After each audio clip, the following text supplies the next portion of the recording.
Hello and welcome back to another video, guys. In this video I'm going to go through this Nissan Patrol. It's a 2004, from 2003 all the way to 2009, maybe late 10. They do this model, ZD30 3.0 diesel. I'm going to show you how we are going to blank the EGR. I've ordered the EGR Blank Plate, however it's not arrived, but I am just going to start stripping one or two things just to kind of give you an idea of what we need to do. We're going to start off with a ratchet 10. I've opened these two already. We're going to open the top, remove this box in here. So now that the screws have been taken off, it's just a case of removing this like this. Okay. Yeah, I've put that timber there because the bonnet hinges ain't the best. So we shall just put this here for the time being. Now we will need to get access into here, okay, into this section here. So we will have to remove all this to get there. So we'll need to do these, okay, do this bolt here, both ends here and here. You don't have to take this off, you just have to unplug it, and that way we can get into it. So to open these, they are size 12. I'll just open them. This one as well. And like we said, we will just unplug this by pushing this down and popping all the way out, which obviously I can't do with one hand. Moving across, you have one around the back here. Okay, so it is a bit tough with one hand, but we'll manage. I'm only doing a little bit and then using my fingers to open them. There is another one here as well, don't forget. So that's that one. That's that one.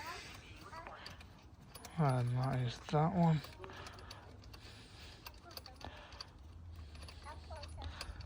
There we go, that's them three. So we'll pop them there. I recommend having a little pot with all the screws. If we look at that. With this one I'll probably have to just do this for now.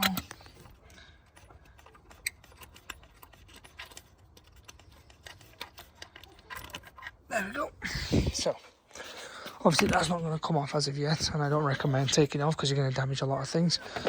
So let's do the sensor first. Poke this in right at the other end, as you can see, and then just pull back a lot easier, okay?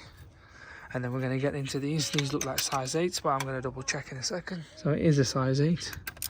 I'm only going to open this side, really. I'm not going to go for the other one as of yet.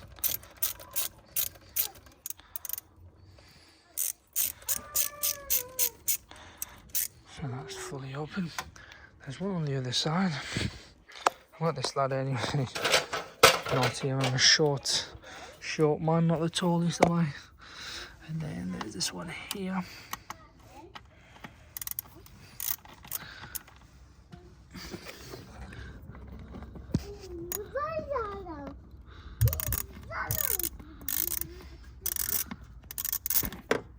Just make sure you don't drop. That's one advice.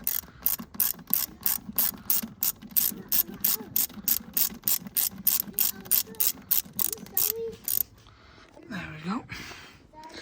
So that is all done from what I think it should be. So all you'll have to do is, which I'm going to still use again, make sure you don't damage anything. The reason I'm using this is because they stick together very badly. So just open it up like that.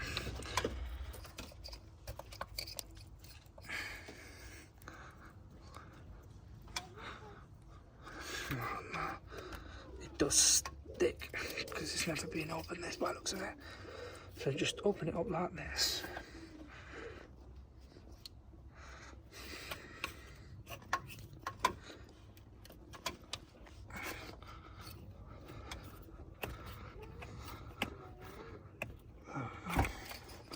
I have loosened both ends, guys, just to make life easy. And on this side, I did loosen it off the edge, and you just pull like that, comes off. The same on this side, really. You kind of pull it is a bit of a nightmare, but there you go, it's done.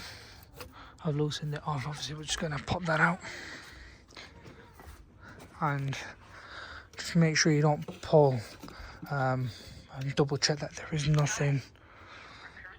So there we go. It's not looking the best. Obviously, it's leaking some places, so we'll have to double check. But here's your EGR flap, EGR blanket. We're going to put in there. So it's this bolt and this. If I can get into it, these two bolts here, as you can see. So what you'll need to do is undo this one, pull it to the side, and then get them two out, and then you just fit the blanker in. That's the way to do this, and I'll go through it. Right, I am going to take the swirl flap off as well. So this bolt, and this bolt there. Take it off, give it a good thorough clean. You don't need to.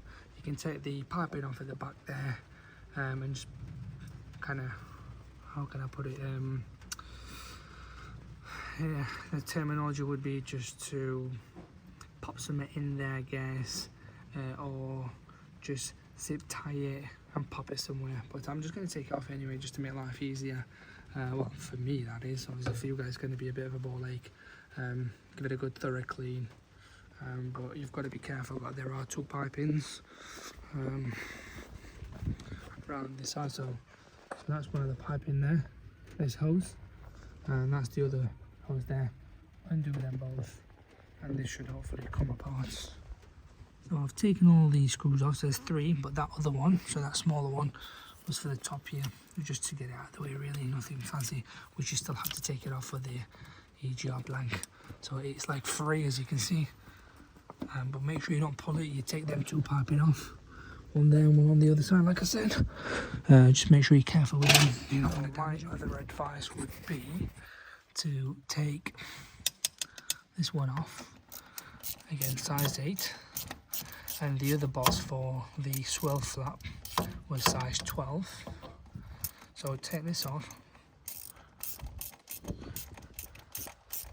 It's because it is a bit of a nightmare to get into. I'll leave that there. Make sure you don't lose these. Just keep twisting. Put a flathead in there. I think a flathead would be good in this case. So here it is. Flathead. Push in there and twist. Make sure you don't damage it, obviously.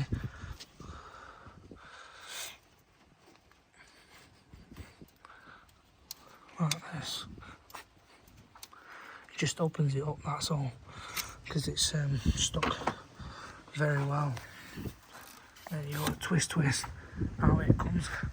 Pop it to the side, and then you should have more space here, obviously, so you can take it out.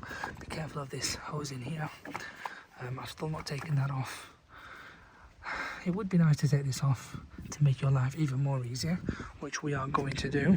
You don't have to, you can avoid it, but honestly, instead of faffing around, you're far better just making sure you're taking the right steps.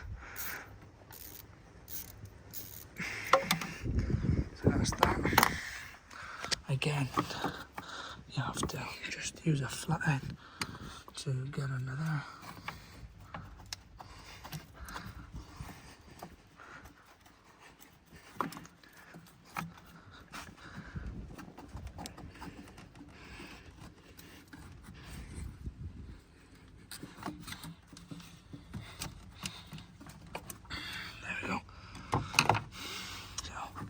They should just turn and pop out like this. So I do know how these go back on after, so we don't have to worry about it.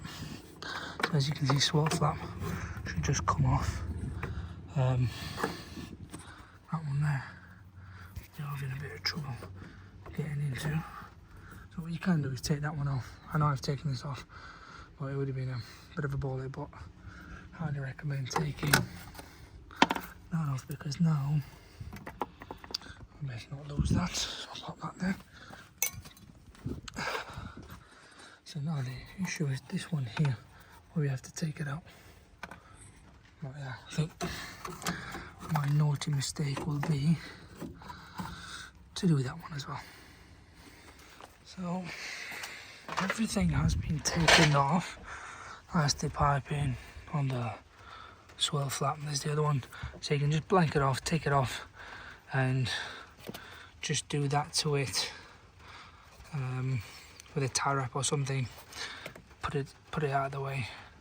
This should really cure it. There is a, so don't forget, there's a little washer there, and as you can see, inside there is a bit bad, so that will be blanked soon. I'm waiting for the part to come, so once it does, we'll get cracking. Well, that's how it all looks, and that's what we are, that's where we're at really. Let's get this straight. There's various ways you can do it. Okay, we've said this. I did say earlier I might not do that, but actually I will.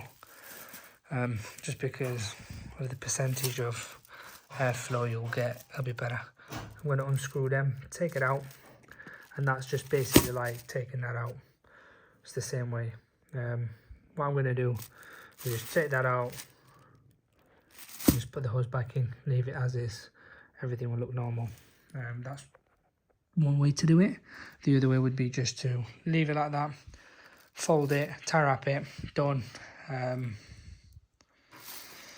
Trying to think what else we can do really, but yeah, they're the ways. Best option. I've took it out, not overly fussed, but still gunky in there. So I thought I'd just get it clean, to be fair. Nothing fancy, but it's just me. I like it to be on the dot. As you can see, I've taken the valve off. Looks spanking new. And it was a ball ache to clean, I'm not gonna lie, but what I used was this. I've got bleach and all sorts, and I kid you not, this is one strong chemical, should we say. I don't know what's in there, but literally melted it all to the ground. I did dig in with my hand obviously, but as you can see, so we'll hopefully put it back on and get the EGR Blank fitted as well, and the job's a good one. We've received the plate. Like we said, I've got a size 12 on there with a wrench. We've said this one and this one, so we're going to get see. I have opened it, they're the 2 bolts. So all you have to do, there's a gasket in there, so make sure you don't lose it. It's just there in between. You don't have to do anything special to this. All you have to do is you can just pull it back like this, as you can see, like that, and you just fit it in there and jobs are good in. You can take the, you know what, I'm going to take the gasket out to make life easy for everyone. There you go. Here's the plate, guys. So like I said, I use a flathead just to make your life easy. You don't want to pull it too much back, as you can see the gap there. So put it in there.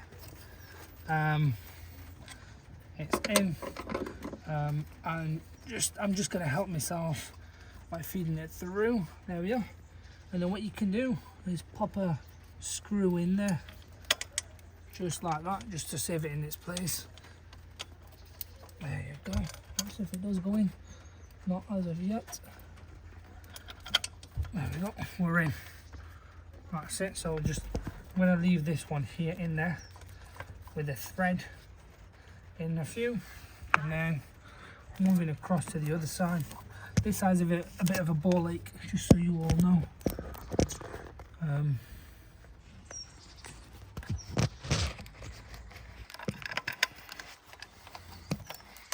we are. We're in from both sides. For some of you will say you need a torque wrench, what not. Not really, you don't need it. Just do it with your hand. Do to to what's best. Obviously you don't want to over tighten it because they are thread, and you're gonna mess up, in other words. So just tighten it to what you think is best, as well as the top here as well. Just there we go. There's a bit of a ball lake, but we will get there soon. Here we are, all in. I have taken the gasket out, guys. You don't need it, to be fair. It's in there, the plate is in there. You can't even tell, to be fair. It's done in a good way. So we're going to move on to the other one. Like we said, this is the swirl flap. As you can see, this is what I've done. It's in good shape. Pop everything back on, and there is a gasket. Where is the gasket? Here it is. Make sure that's put back on. It's always good to put a new one on, but in my case I don't have one, so I'm just going to put the original back on. Just use it. There's another thing that I have done as well is clean the intercooler. I've washed it using TFR. Obviously it's got liquid still in there, water, so I've popped that side on because that's where the pressure goes in and it chucks it out this way. I've not popped this side on so it cleans the whole system out. By this is what I mean. Pika.